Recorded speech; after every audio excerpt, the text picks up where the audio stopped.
कभी कभी हमें पद प्रतिष्ठा तो प्राप्त हो जाती है, लेकिन पात्रता नहीं प्राप्त होती। पद प्राप्त हो गया, मैं किसी उच्च पद पे जाकर के बैठ गया, लेकिन उस पद की गरिमा को मैं नहीं समझ पा रहा हूँ, उस पद की पात्रता मेरे अंदर नहीं है, तो ऐसी प्रतिष्ठा का क्या ही अर्थ होगा।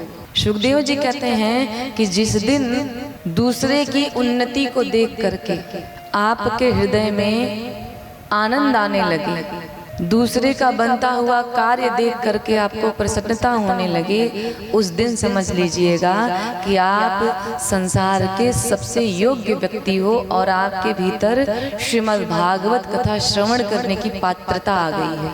और हमारा क्या है, हम अपने दुख से दुखी नहीं है, लेकिन सामने वाले के सुख से दुखी हैं। जब कोई व्यक्ति किसी पद प्रतिष्ठा को प्राप्त करता है तो ऐसे बहुत कम लोग होते हैं जो उसकी उन्नति को देख करके खुश होते हैं। फिर हम सोचते हैं, अरे ये इतना आगे कैसे बढ़ रहा है, हम तो नहीं बढ़ पा रहे।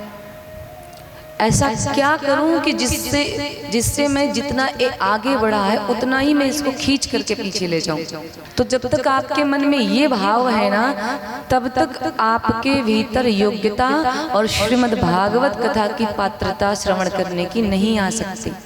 जिस दिन आपके हृदय में दूसरों की सफलता को देख करके, दूसरों की उन्नति को देख करके प्रसन्नता होने लगेगी, आप प्रसन्न हो जाओगे कि चलो ठीक है प्रभु, मेरा न सही कम से कम सामने वाले का तो भला आपने किया।